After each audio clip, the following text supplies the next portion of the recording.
New York میں 13 نومبر 1974 کو اقوام متحدہ کے ہیڈ کوارٹر میں اس دن سخت سیکیورٹی تھی۔ فلسطین کی آزادی کے لیے سرگرم تنظیم فلسطین لبریشن آرگنائزیشن یعنی PLO کے سربراہ یاسر عرفات کو اقوام متحدہ کی جنرل اسمبلی کے اجلاس میں تقریر کرنے کے لیے مدعو کیا گیا تھا۔ پہلی بار کسی ایسے شخص کو یہ اعزاز حاصل ہونے والا تھا جو کسی ملک کا قائد نہیں تھا۔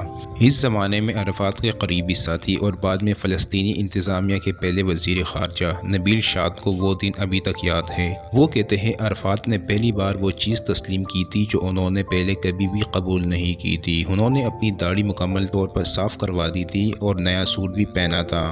خاکی سوٹ بہت سلیقے سے استری کیا گیا تھا اور وہ بالکل چمک رہے تھے۔ آج کی اس ویڈیو میں آپ کو یاسر عرفات کے بارے میں بتایا جائے گا اور وہ واقعہ بھی شیئر کیا جائے گا جب بینظیر بھٹو نے یاسر عرفات سے ہاتھ ملانے سے منع کیا تو فلسطینی رہنما نے بینظیر بھٹو کے ساتھ کیا کیا۔ دوستو، فلسطینی رہنما یاسر عرفات کے بارے میں یہ بات کہی جاتی ہے کہ ان کے کمر سے لگی خالی پستول بھی ان کے دشمنوں کو خوفزدہ رکھتی تھی۔ یاسر عرفات نیو یارک کے ہوائی اڈے سے بذریعہ ہیلی کاپٹر براہ راست اقوام متحدہ کے صدر پہنچے تھے۔ ٹھیک اسی وقت گاڑیوں کا ایک قافلہ اسٹوریا ہوٹل کی طرف روانہ ہوا تھا تاکہ عرفات کے مخالفین کو یہ لگے کہ انہیں گاڑی کے ذریعے اپنے ہوٹل لے جایا جا رہا ہے۔ اس دن عرفات نے اپنی تقریر کا اختتام دو یادگار جملوں سے کیا۔ انہوں نے کہا، میں یہاں زیتون کی شاخ یعنی امن کا پیغام اور مجاہد آزادی کی بندوق لے کر آیا ہوں، میرے ہاتھ سے زیتون کی اس شاخ کو گرنے مت دیجیے۔ اگلے دن یہ تقریر دنیا کے ہر بڑے اخبار کی سرخی بنی اور اس تقریر کے 9 دن کے اندر اقوام متحدہ نے اپنی قرارداد نمبر 3237 منظور کر کے PLO کو اقوام متحدہ میں مبصر کا درجہ دے دیا۔ عرفات کی سوانح عمری لکھنے والے ایلن ہارٹ نے لکھا، عرفات ایک چھوٹے قد کا آدمی تھا جس کا قد تقریباً 5 فٹ 4 انچ یا شاید اس سے بھی کم تھا۔ وہ جہاں بھی ہوتے یا جو کچھ بھی کر رہے ہوتے وہ ایک جگہ چین سے نہیں بیٹھ سکتے تھے۔ عرفات کسی جگہ بیٹھنے سے پہلے ہر اس زاویے کا مطالعہ کرتے تھے جہاں سے ان پر گولی چلائی جا سکتی تھی۔ ہم بات ہی کر رہے ہوتے کہ عرفات اچانک ہمیں روک کر اپنی جگہ تبدیل کر لیتے۔ ہم نے ان سے کبھی اس کی وجہ نہیں پوچھی۔ ان کا ایک جگہ سے دوسری جگہ جانا اتنا خفیہ رکھا جاتا تھا کہ ان کے قریبی لوگوں کو بھی معلوم نہیں تھا کہ وہ کہاں جا رہے ہیں۔ انہوں نے ایک مرتبہ کہا تھا کہ اسرائیل نے فروری 1973 میں لیبیا کا ایک مسافر بردار طیارہ مار گرایا تھا جس میں سوار تمام 100 مسافر مارے گئے تھے۔ میرے پاس کوئی شواہد تو نہیں، لیکن مجھے حیرانی نہیں ہوگی اگر بعد میں یہ معلوم ہو کہ اسرائیل نے اس امید پر طیارے کو مار گرایا تھا کہ میں یا ہمارے دوسرے ساتھی اس پر سوار تھے۔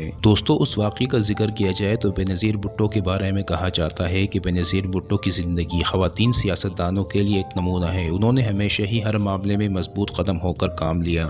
انہوں نے سیاست اپنی جگہ کی، ڈپلومیسی اپنی جگہ کی اور گھرداری بھی اچھی نبھائی۔